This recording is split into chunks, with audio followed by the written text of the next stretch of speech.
भागवत की कथा हमें क्या सिखाती है? भाग्योदयेन बहुजन्म समर्जितेन सत्संगमं च लभते पुरुषो यदा वै। भागवत कहती हैं कि भगवान कृष्ण से प्रेम करो। अब वो भगवान कृष्ण कैसे हैं? सच्चिदानंद रूपाय विश्वोत्पत्त्यादि हेतवे तापत्रय विनाशाय श्रीकृष्णाय वयं नुमः।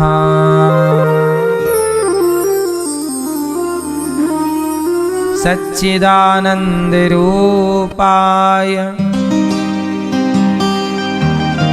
सतचित आनंद भगवान सच्चिदानंद स्वरूप है। भागवत जी में 18,000 श्लोक, 335 अध्याय और 6 अध्यायों की अलग से महिमा है। जो भागवत सुनता है उसका क्या होता है? एक धुंधकारी नाम का पापी था। भागवत जी की कथा सुनो। एक धुंधकारी नाम का कौन था? पापी। वो पापी कैसे था? अपने बाप को मारता। सबसे बड़ा पाप क्या है? अपने पिता को मारना, अपनी माँ को मारना, चोरी करना, पराई स्त्री का संग करना, ये सारे बड़े बड़े पाप हैं। बोलो हाँ। तो धुंधकारी यही सब करता। माँ को मारा, पिता को मारा, पराई औरत के संग रहे, 5-5 वेश्याओं को ले आता, चोरी करता, डाका डालता, किसी बच्चे को मार डालता, कुछ भी जो पाप मिल जाए सब कर लेता, लूट लेता। तो सारे पाप धुंधकारी करता। ऐसा पापी धुंधकारी। और जब धुंधकारी ऐसा पाप करता और जब वो धुंधकारी मरा तो जानते हो क्या हुआ? वो धुंधकारी बना प्रेत। क्या बना मेरी माँ? भूत बना। ये बच्चा किसका है? संभाल लो, पकड़ के बैठो।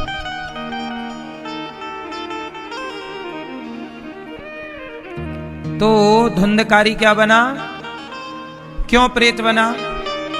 जो अपने पिता को मारेगा, माँ को मारेगा, चोरी करेगा, पराई स्त्री का संग करेगा, जो पाप करके मरेगा वह प्रेत तो बनेगा। धुंधकारी बना प्रेत। अब प्रेत बन गया। अब उसकी प्रेत योनि, वो प्रेत तो क्या है? हवा प्रधान होती है भूतों में। यहां से वहां भटकाव था। धुंधकारी जब प्रेत बन के भटका, उसे बड़ा कष्ट हुआ। प्रेत योनियों में बड़ा कष्ट है। भूख लगती है पर खा कुछ नहीं पाते। हवा क्या खाएगी? पानी, प्यास लगती है पर पी नहीं पाते पानी। बड़ा कष्ट पाते हैं। तब प्रेत योनि से मुक्त होने के लिए गुहार लगाई अपने भाई गौकर्ण जी से धुंधकारी ने कि भैया हम प्रेत बन गए हैं, हमें उद्धार की ओर ले चलो। कई बार आपके पूर्वज आपके सपने में आते हैं, जैसे आपकी माँ, दादा, दादी, नहीं सपने में आते हैं आपके, और सपने में आके कुछ कहते हैं तो कभी कभी कुछ कहते ही नहीं है। बार बार सपने में आते हैं। कई बार आपके दादा, दादी, पिता, माता रोते हुए दिखते हैं सपने में।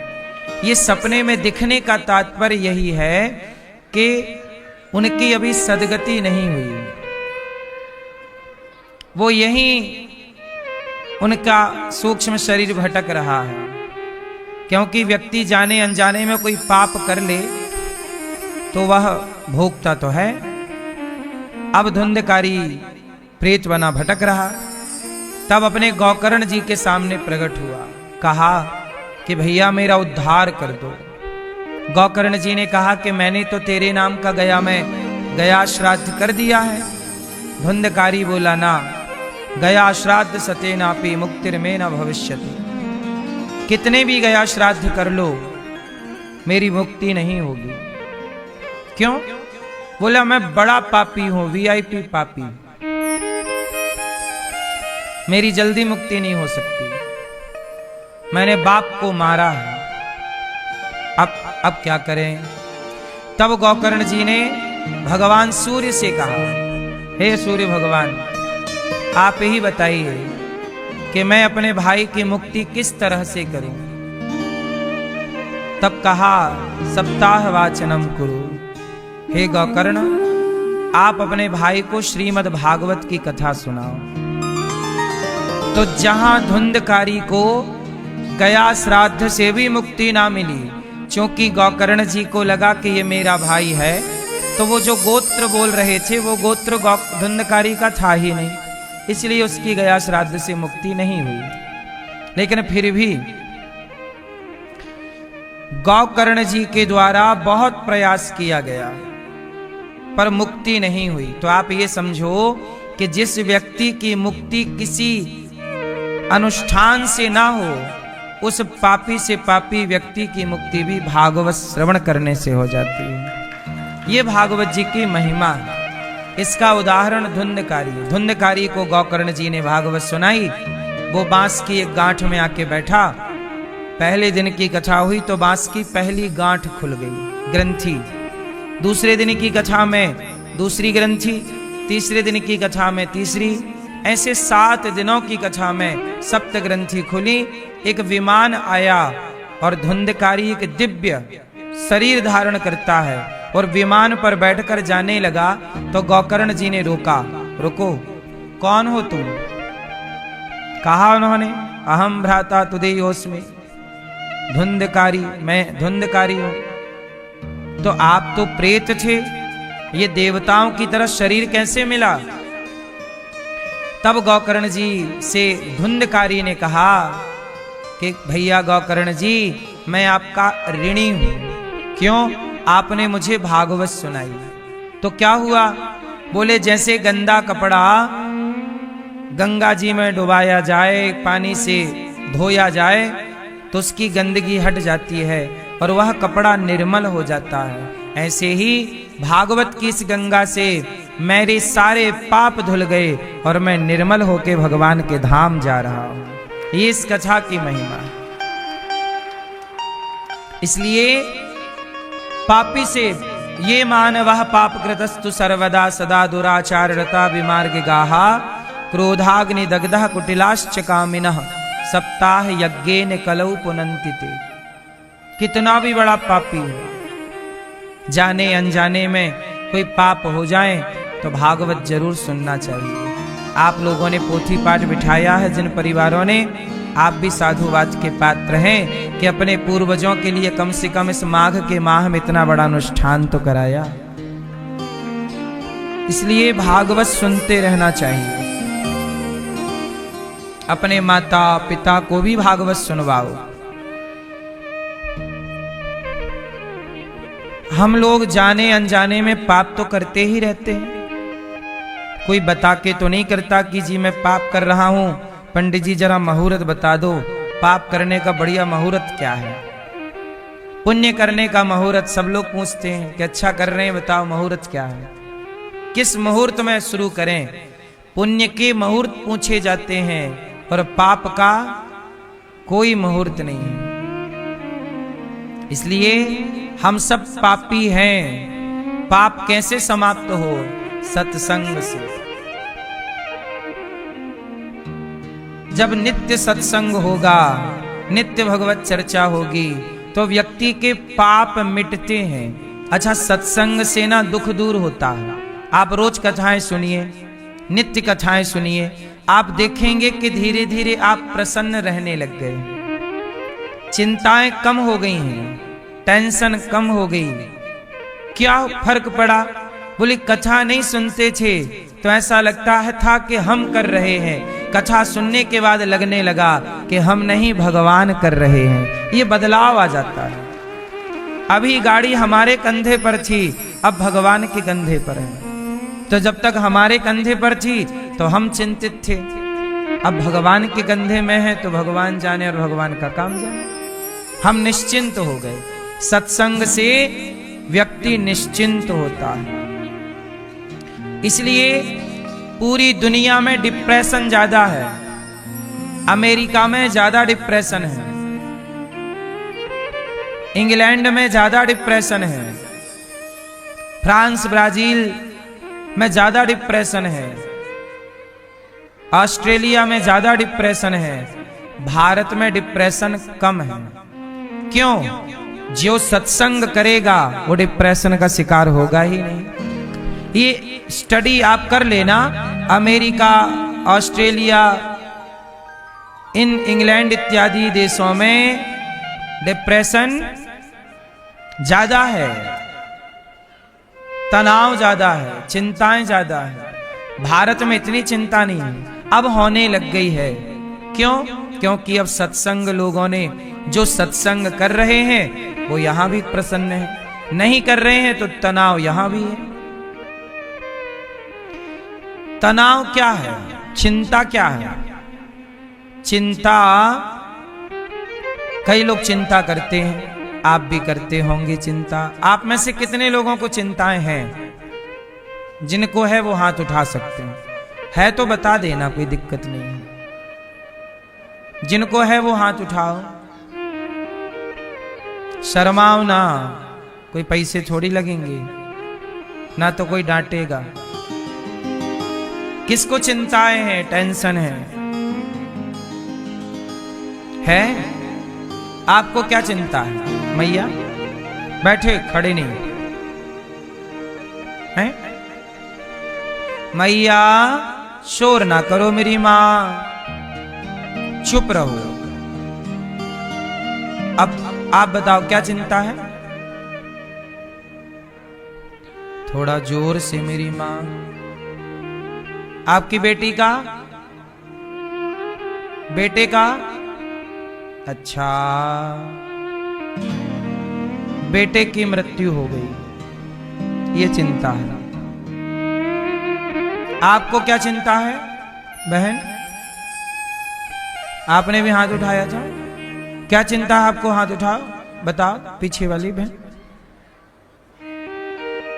बताओ, क्या चिंता है आपको? बोलो। मन स्थिर नहीं रहता, ये चिंता है। आपको चिंता है कि नहीं? नहीं। मैया आपको काहे की चिंता बुढ़ापे में हैं? घुटने नहीं चल रहे हैं? मैया को चिंता, घुटने नहीं चल रहे हैं।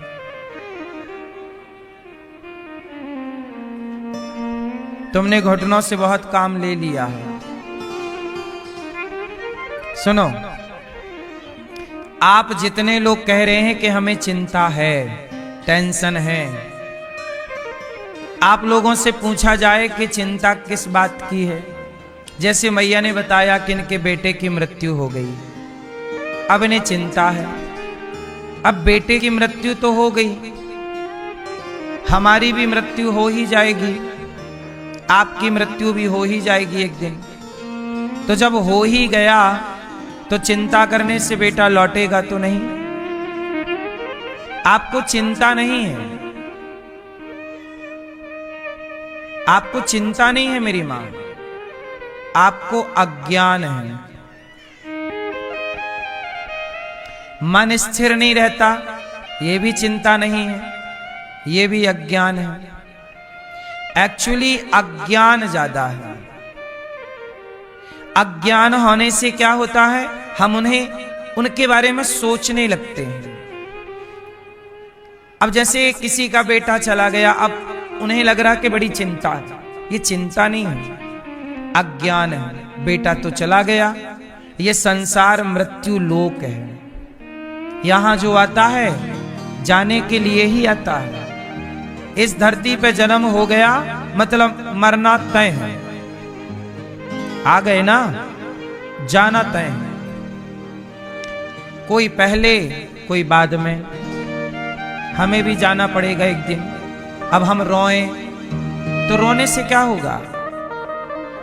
काम पूरा करके तो भगवान राम को भी यहां से जाना पड़ा, काम पूरा करके तो भगवान कृष्ण को भी यहां से जाना पड़ा। यहां से गया कौन नहीं। इसलिए इस अज्ञान को मिटा दो कि बेटा चला गया। आया कहां से था? भगवान के घर से। गया कहां? भगवान के घर। तो जहां से आया वहीं चला गया। आप भी वहीं से आई हो, आप भी वहीं एक दिन चली जाओगी। हम भी वहीं से आए, हम भी चले जाएंगे। अब हम रोएं तो ये अज्ञान है। इस अज्ञान को आपने चिंता मान ली। ये चिंता नहीं है। अब जैसे किसी की बेटी का ब्याह नहीं हो रहा है, वो कहे गुरुजी हम बहुत चिंता में हैं। क्या चिंता है? बेटी का ब्याह नहीं हो रहा। ये भी कोई चिंता है? ये चिंता नहीं है। क्या है ये? ये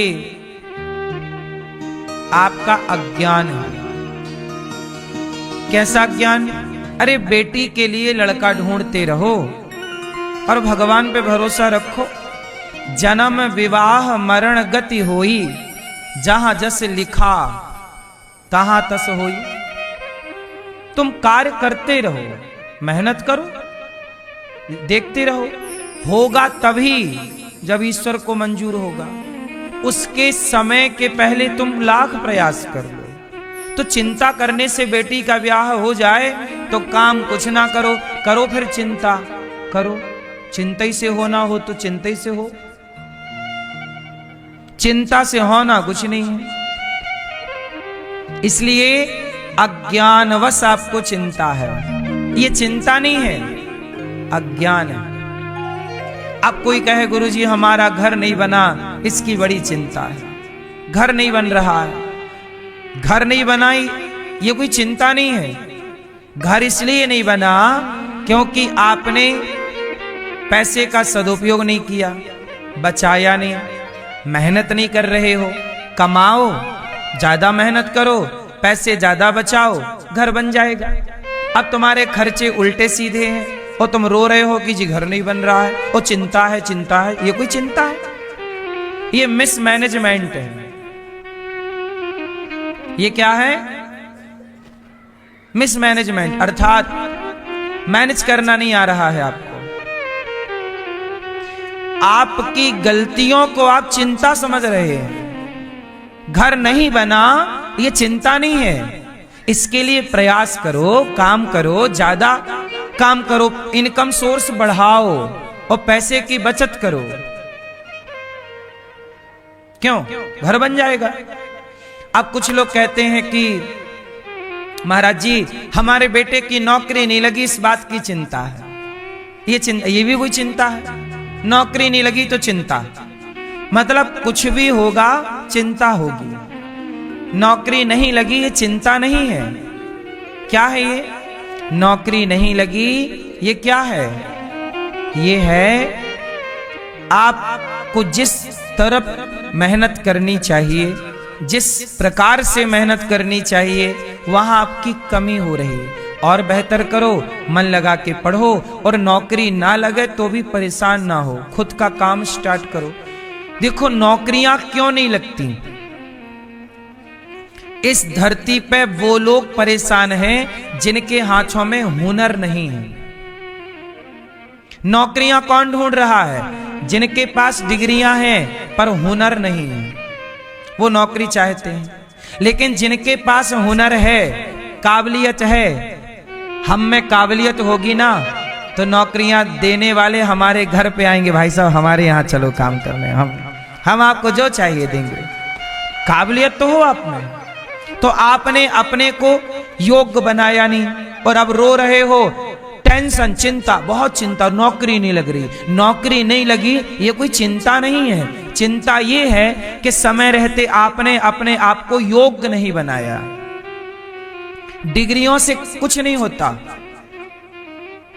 डिग्रियां एक तरफ और आपकी काबिलियत एक तरफ। चलो बताओ, आज काबिलियत की ज्यादा वैल्यू है कि डिग्रियों की? उत्तर जोर से। काबिलियत वाले डिग्री वालों को नौकरी पर रखते हैं। काबिलियत वाले काबिल व्यक्ति डिग्री वालों को नौकरी पर। कितने लोग चाहिए नौकरी वाले, मतलब डिग्री वाले? आपके पास सबसे ज्यादा डिग्री होगी तो आपको नौकरी दे दी जाएगी। आओ, कौन देगा? अरे डिग्री वालों को नौकरियां भी काबिलियत वाले ही देते हैं। आप में काबिलियत होगी तो डिग्री वाले 1000 मिल जाएंगे। क्या चाहिए आपको? इंजीनियर चाहिए, डॉक्टर चाहिए, क्या चाहिए? कहां नौकरी करवाना है बताओ? कितने पढ़े लिखे चाहिए आपको? आईटी सेक्टर के लोग चाहिए। काबिलियत होगी तो 50 आईटी वाले आगे पीछे चलेंगे तुम्हारे। काबिलियत की गुलाम है डिग्रियां। काबिलियत किसी की गुलाम नहीं होती। इसलिए अपने बच्चों को आपने काबिल बनाया नहीं, डिग्रियां थमा दी गधों टाइप की।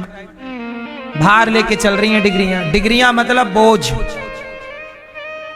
हम ये नहीं कहते पढ़ाओ मत, पर पढ़ाने के साथ साथ काबिलियत पर ध्यान दो। वो काबिलियत नहीं दोगे तो बस सारी जिंदगी सर्टिफिकेट लिए घूमते रहेंगे। भाई साहब नौकरी दे दो, 20,000 की दे दो, चलो 50 की दे दो, ये देखो ये कागज देख लो। हम क्या करेंगे तुम्हारे कागजों का? आजकल बाजारों में कागजों पर नौकरियां कम मिलने लग गई हैं, काबिलियत पे काम हो रहा है। इसलिए चिंता केवल अज्ञान है, चिंता कुछ नहीं है। हमें कोई चिंता नहीं है। क्यों? हमें कोई चिंता नहीं है। क्यों?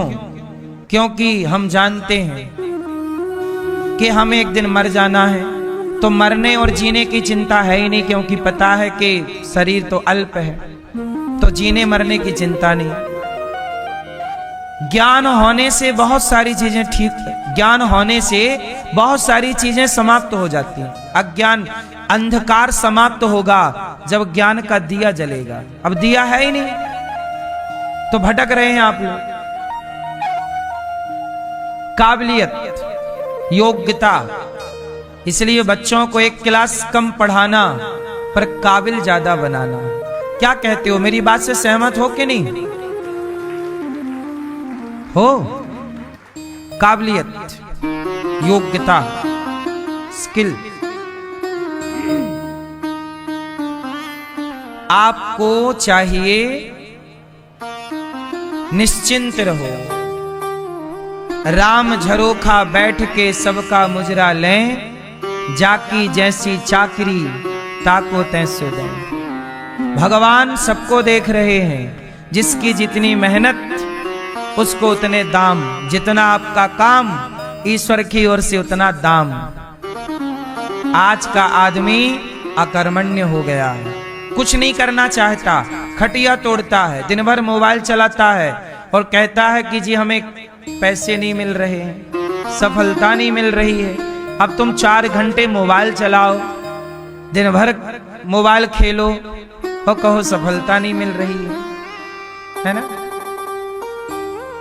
तो मोबाइल से चित्त को हटा के अपने लक्ष्य में मन को लगाना पड़ेगा। सुंदरकांड पढ़ते हो कि नहीं? एक चौपाई है सुंदरकांड में। सुंदरकांड में एक चौपाई है कि जब हनुमान जी लंका गए तो मैनाक पर्वत ने रोका, रुक जाइए, थोड़ा विश्राम कर लीजिए, हनुमान जी थक गए होंगे आप। तो हनुमान जी ने क्या कहा? राम काज कीन्हे बिनु मोहि कहां विश्राम। जब तक मैं अपने लक्ष्य को प्राप्त नहीं कर लेता पर्वतराज, तब तक मैं विश्राम। सफलता का मूल मंत्र यही है कि जब तक आपको आपके लक्ष्य की प्राप्ति ना हो जाए तब तक आपको विश्राम नहीं करना चाहिए। उद्यमी बनो, कार्य करते रहो। अब आज के नौजवान लड़के 6-6 घंटे क्रिकेट देखते हैं, 6 घंटे क्रिकेट। जब तुम अपना टाइम बर्बाद करोगे तो तुम्हारे बढ़ने की संभावनाएं कम हो जाएंगी। अभी देखो गर्मी आएगी, सारे बच्चों के एग्जाम क्लियर हो जाएंगे। उसके बाद सारे नौजवान लड़के क्या करेंगे? 2 महीने पूरी गर्मी क्या करेंगे? आईपीएल देखेंगे। बोलो हाँ। 2 महीने तुम आईपीएल देख के बर्बाद करोगे। कौन जीता? पिछली बार भी तो कौन जीता कौन हारा? तुम्हें क्या मिला था? क्यों? तुमने पिछले साल भी तो आईपीएल देखा था, क्या मिला था? मूर्खतापूर्ण व्यवहार कर रहे हैं लोग। उसके पहले साल भी आईपीएल में कोई जीता कोई हारा, क्या मिला तुम्हें? तुम्हारे 2 महीने बर्बाद हो गए। इससे बड़ी मूर्खता, सबसे बड़ा गधा कौन है? जो अपने समय को बिगाड़ता है, वो जो समय को बर्बाद करे वो सबसे बड़ा मूर्ख है, और जो समय को सदुपयोग करे वो सबसे बड़ा समझदार है। तो आज की युवा पीढ़ी को तो बस इतना जान लेना चाहिए कि तुम अपने समय को गवा रहे हो, मतलब तुम अपनी मूर्खता का परिचय दे रहे हो। बाद में रोओगे काम नहीं मिल रहा।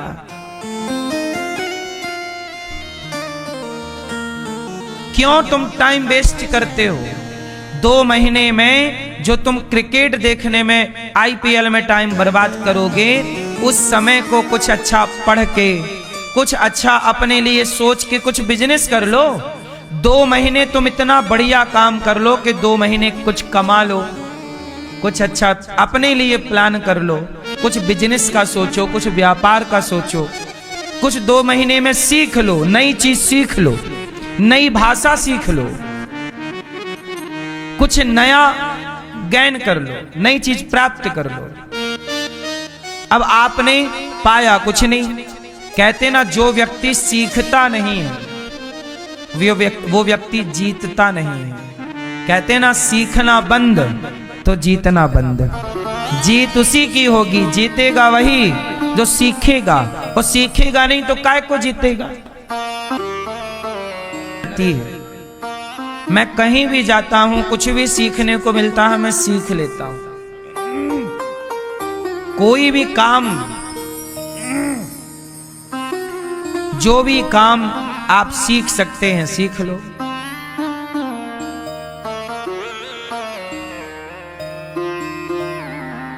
लकड़ी पे काम होता है, बढ़ई काम करता है।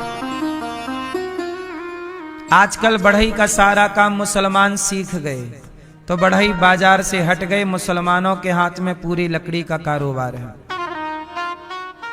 पीओपी का काम मुसलमान सीख गए। आप अपना घर बनाओ, उस घर के बनाने में 2-4 मुसलमान जरूर आएंगे, कोई ना कोई काम वही करेंगे। बोलो हाँ। तुमने काबिलियत, मुसलमान 10 बच्चे पैदा कर रहे हैं और वो बेरोजगार नहीं है, और तुम 1 पैदा कर रहे हो, तुम बेरोजगार हो, क्योंकि उनके 10 काबिलियत सीखे बैठे हैं। उनका बच्चा कोई पीओपी कर रहा है, कोई पत्थर लगा रहा है, कोई टाइल लगा रहा है, कोई चिनाई कर रहा है, कोई प्लास्टर कर रहा है, और तुम लोग कुछ नहीं कर रहे। तुमको लगता है कि ये काम छोटा है। काबिलियत का कोई भी काम छोटा नहीं है। क्यों जी बताओ, छोटा है? आप लोगों ने अपने आप को हटा लिया, पूरा बाजार खाली हो गया। आज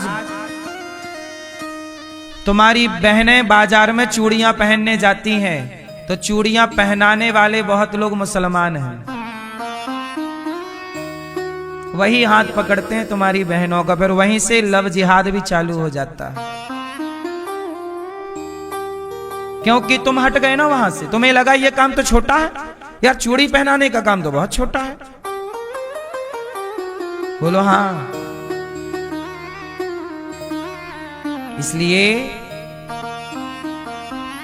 मैं तो कुछ उदाहरण दे रहा हूं, बाकी तो आप समझदार हैं। कहाँ नहीं है। तुम बढ़ई, भारत का लकड़ी का काम करने वाला बढ़ई, अब बढ़ई गायब है।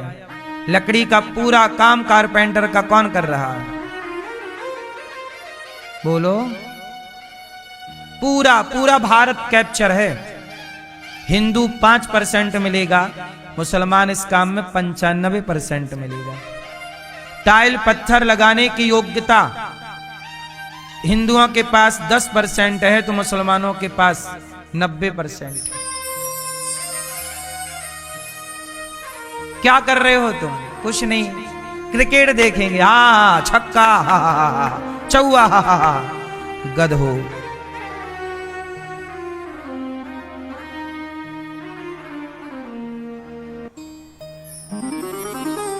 जो समय तुम्हें अपने को काबिलियत में लगाना चाहिए, वो तुम 2-2 महीने बर्बाद कर रहे हो। इससे बड़ी मूर्खता क्या होगी? सनातन का सबसे बड़ा ह्रास क्यों हुआ? क्योंकि हिंदू अकर्मण्य होने लग गया। हिंदू को लग रहा है काम की क्या जरूरत है, 10-20 हजार की नौकरी कर लेंगे जी, बहुत है। अब तुम में क्या काबिलियत है, चलो बताओ। कुछ लोगों को छोड़ दिया जाए आप में से, तो बताओ आप में क्या काबिलियत है? कितने रुपए के आदमी हो आप? काबिलियत नहीं होगी तो 10,000 से ज्यादा में कोई ना पूछेगा आपको। जिसमें कुछ काबिलियत नहीं, उसके हाथ में झाड़ू दे दी जाएगी, झाड़ू लगाओ, 10,000 रुपए लो महीने का, या फिर डंडा लो, चौकीदारी करो, 10,000 रुपए। 8,000 10,000 रुपए बाजार में मिल रहा इस काम का। काबिलियत होगी तो 50,000 मिलेगा, और काबिलियत होगी 1 लाख मिलेगा, वरना आपके 8,000 रुपया कहीं नहीं गए। कहीं भी चौकीदारी कर लो। बोलो हाँ, 8,000 तो आपके पक्के हैं बस। सही है कि नहीं? कहीं भी झाड़ू पोंछा का काम शुरू कर दो, 8,000 चित्त हैं। इससे ज्यादा की फिर सोचना भी मत। इससे ज्यादा उन्हीं को मिलेगा जिनमें योग्यता होगी। भगवान कैसे हैं? धुंधकारी जैसा पापी भागवत से तर गया। तो हम आपको केवल ये निवेदन कर रहे हैं कि भगवान कैसे? सच्चिदानंद रूपाय विश्वोत्पत्त्यादि हेतवे तापत्रय विनाशाय श्री कृष्णाय वयं नुमः। सच्चिदानंद रूपाय, सत चित आनंद। क्या है? सत चित आनंद। सत चित क्या है? आनंद क्या है? तो सत मतलब ईश्वर, ईश्वर सत्य है। उमा कहाँ हूं मैं अनुभव अपना, सत हरि भजन जगत सब सपना। तो सत, सत हरि भजन, भगवान का भजन ही सत्य है, सत है। चित, चित क्या है? प्रकाश। चित रूप में परमात्मा सबके भीतर विराजमान है। और आनंद क्या है? ईश्वर का चिंतन। देखो संसार में सुख है, बोलो हाँ। एक सुख होता है, एक आनंद होता है। दोनों एक ही है कि अलग अलग हैं? क्या अंतर है? सुख में आनंद में क्या अंतर है, आप बताओ।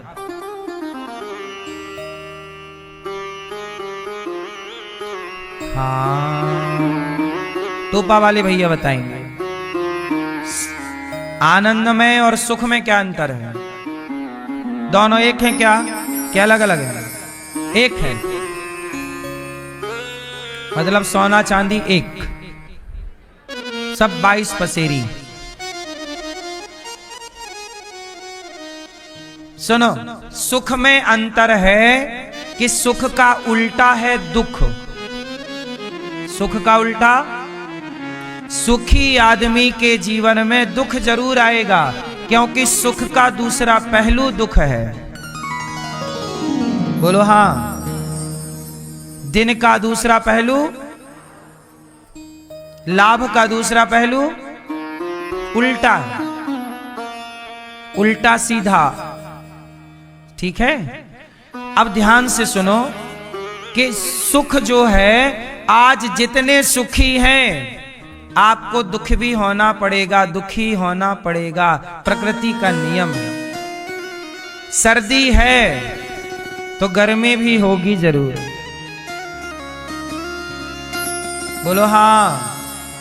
तो सुख का उल्टा दुख है, आज सुखी हो तो कल दुख भी मिलेगा। अच्छा, दुख कहां से मिलता है? जहां से सुख मिलता है। अच्छा बताओ, सच बताओ, दुख कहां से मिलता है? बोलो, कहां से? बेटा हुआ, बड़ा सुख मिला, मेरा बेटा हुआ, बेटा बेटा बेटा बेटा बेटा। बेटा से सुख मिलता है, लेकिन वही बेटा जब जवान होके आंखें दिखाता है तो वहीं से दुख मिलता है। जहां से सुख मिला है वहां से ही, वहीं से ही दुख मिलेगा। बेटा अच्छा है अभी, और बाद में जब लुगाई आएगी और पत्नी को लेके भाग जाएगा तब रोगी, चला गया नहीं, बेटा सुनता नहीं है, बात नहीं करता। पहले तो बड़ा मजा आ रहा था, बड़ा सुख दे रहा था बेटा, अब वही दुख दे रहा है कि नहीं? ये प्रकृति का नियम है, जहां से सुख मिलेगा वहीं से दुख मिलेगा। पत्नी से क्या मिला? सुख, बोलो हाँ। बहुत सुंदर हो तुम, आई लव यू, तुम्हारे जैसा तो कोई नहीं है, परियों की भी परी हो। और बाद में जब दिया उसने एक डंडा, फिर अरे महाराज हमें से तलाक दिलाओ, जल्दी तलाक, हमें नहीं चाहिए ये। पहले सोच रहा था कब शादी हो, कब शादी हो, अब कह रहा कब तलाक हो, कब तलाक हो। बोले शादी हो जाएगी बड़ा सुख मिलेगा, अब कह रहा तलाक हो जाए तो सिर की बिच्छू उतर जाए। बोलो हाँ। तो जहां से सुख मिला, सुख मिला, कैसी है बहू? बहू तो चंद्रमुखी है।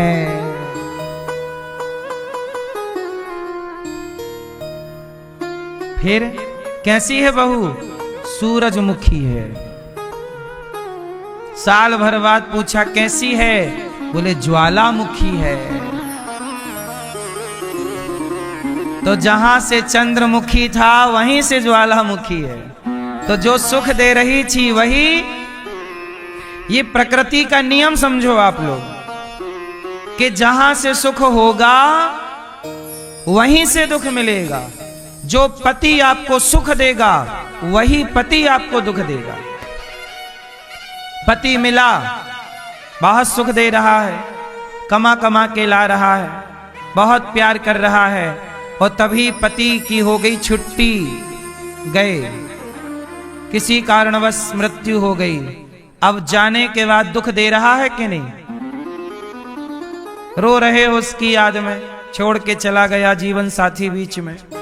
तो जहां से सुख था, इसलिए कहता हूं संसार से सुख की कामना ही मत करो। तो संसार में सुख है और सुख होगा तो उल्टा दुख भी आएगा, लेकिन भगवान के कथा में, भगवान के चिंतन में सुख नहीं है, भगवान की कथा कीर्तन में आनंद है। और जरा बताओ कि आनंद का उल्टा क्या है? बताओ आनंद का उल्टा क्या क्या है? सुख का उल्टा क्या था? अब बताओ आनंद का उल्टा क्या है? आनंद का कोई भी उल्टा होता ही नहीं है। इसलिए मैं सुख में नहीं हूं, मैं आनंद में हूं। सुखी व्यक्ति कल दुखी होगा, पर आनंद में रहने वाला सदा आनंद में रहेगा। इसलिए आनंद में रहा करो, सुख में ना रहा करो। बोलो हाँ, सही है कि गलत है? तो कोई पूछे कैसे हो, आनंद में है। आप लोग कहते हो कैसे हो, सुखी है। सुखी हो तो फिर दुखी भी रहोगे। तो मैया इससे दो बातें सीखने को मिली। पहला तो ये कि हमें आनंद, इसलिए हमारे भगवान का नाम है नंद के आनंद भयो।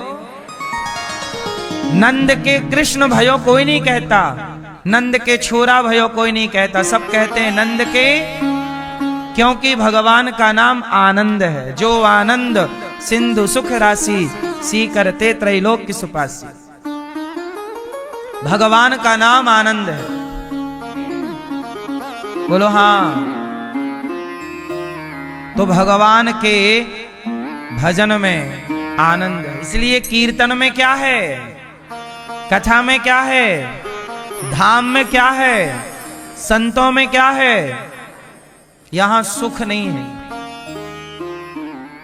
सुख तो आपके घर में है। भगवान की कथा में क्या है, और आनंद सदा रहेगा। इसलिए जब भी भागवत सुनोगे आनंद की अनुभूति होगी। और जब भी पत्नी को देखोगे सुख की अनुभूति होगी। बेटा बेटी को देखोगे सुख मिलेगा। बोलो हाँ। बेटी बहुत सुख देती है, लक्ष्मी आई, और जब विदाई हुई तो बाप रोता है, सब रोते हैं विदाई। तो सुख था तो दुख भी हुआ। इसलिए दो चीजें आपने सीखी, हम आनंद में रहेंगे, और दूसरा हम संसार से सुख की उम्मीद कहां चले, सुख की तरफ की आनंद की तरफ। ठीक है, सही है, आनंद में ही रहो। तो बात समझ में आई? संसार से किसकी उम्मीद नहीं करोगे आप लोग? किसकी? आपकी उम्मीदें ही आपको दुख दे देती हैं। हमें आपसे उम्मीद है। जैसे दो ब्राह्मण थे, सुनो। किसी ने कहा पंडित जी आओ हमारे घर भोजन कर लो, हम आपका निमंत्रण कर रहे हैं, कल आप लोग भोजन करने आना। दो पंडित जी थे, दोनों खुश हो गए कि चलो यजमान जी ने भोजन के लिए बोला है कल। तो एक पंडित जी सोचे कि यजमान जी तो बहुत बड़े आदमी हैं, भोजन कराएंगे तो 11 रुपया तो देंगे ही देंगे। दक्षिणा में कितने देंगे? 11 तो मिलेंगे, पुरानी बात है। और दूसरे पंडित जी थे, बोले कि चलो कल हमारे पास खाने का जुगाड़ नहीं था, अच्छा है यजमान जी पेट भर भोजन कराएंगे। तो एक को उम्मीद क्या है कि कल इनके घर 11 मिलेंगे, और दूसरे को एक भी उम्मीद नहीं है। उन्हें तो बस ये है कि भाई अपना पेट भरेगा बस। अब दोनों चले, जरा ध्यान से सुनना, दोनों चले। यजमान जी ने दोनों ब्राह्मणों को बुलाया, पांव धोए और आसन पर बिठाया, महाराज प्रसाद पाओ। दोनों ब्राह्मण बढ़िया मालपुआ और सब नाना प्रकार के व्यंजन यजमान जी ने बनाए, खीर पूरी पकवान सब पंडित जी खूब खाए, मस्त। अब भोजन करे तो यजमान जी ने 5.25 रुपए दक्षिणा दी। यजमान जी ने दक्षिणा कितनी दी? 5.25 रुपया और चवन्नी, 5.25। अब एक पंडित जी तो बहुत खुश हो गए, यार तो हम तो इतना सोचे भी नहीं थे कि 5 रुपए मिल जाएगा। जो बेचारे ये सोच के आए थे कि पेट भर मिलेगा, उन्हें तो 5 रुपए भी, वो बहुत खुश हुए, वाह अरे यजमान भला हो, 5 रुपए दे दिए। लेकिन जो 11 सोच के आए थे, हाँ वो परेशान है। बोलो हाँ।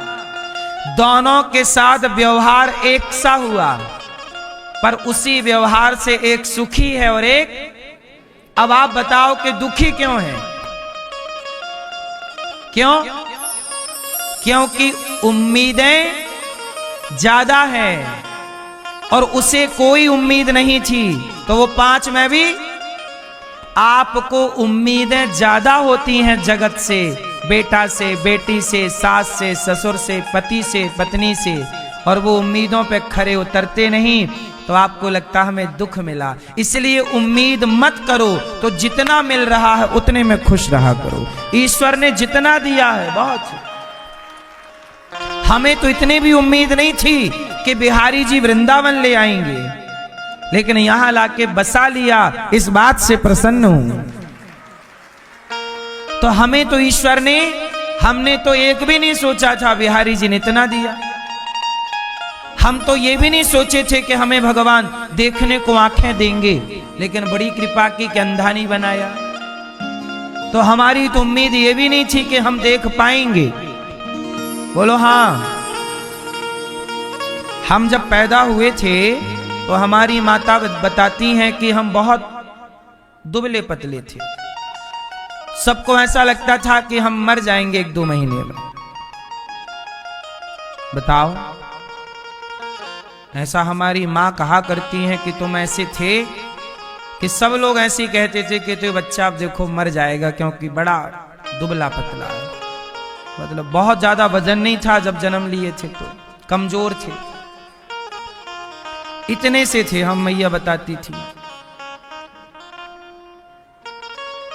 तो मतलब हम तो देखो जन्म लिए तभी मर जाने वाले थे, हम इतना जिएंगे ये भी उम्मीद नहीं थी। हमारी उम्मीद से ज्यादा आयु ईश्वर ने दे रखी है, इसलिए हम खुश हैं क्योंकि हमें हर चीज उम्मीद से, और आप लोग दुखी हैं क्योंकि आपकी उम्मीदें ज्यादा है। इसलिए कहता हूं जितना आपको मिला है वो भी आपकी उम्मीद से कई गुना ज्यादा है। ये आप क्यों नहीं सोचते? क्यों ये बात सही है कि नहीं? आपकी उम्मीद से ज्यादा है कि नहीं?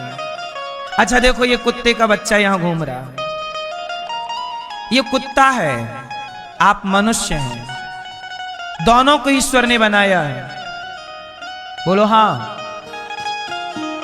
दोनों को किसने बनाया है? ये कुत्ते के पिल्ले को भी ईश्वर ने बनाया, आपको भी बनाया। ये कुत्ते के पिल्ले को ठंडी लगती है ना, तो कहां जाए, क्या कपड़ा पहने? आपको ठंडी लगती है तो देखो कपड़े लत्ते।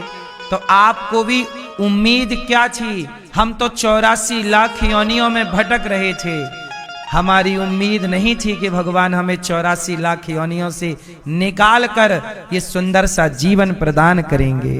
इस बात की प्रसन्नता होनी चाहिए और ईश्वर का धन्यवाद होना चाहिए।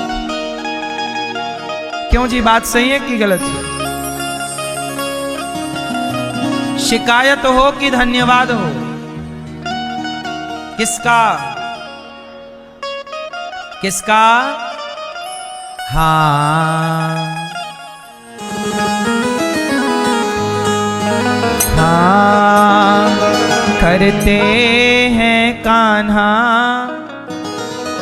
तेरा हर पल शुक्रिया,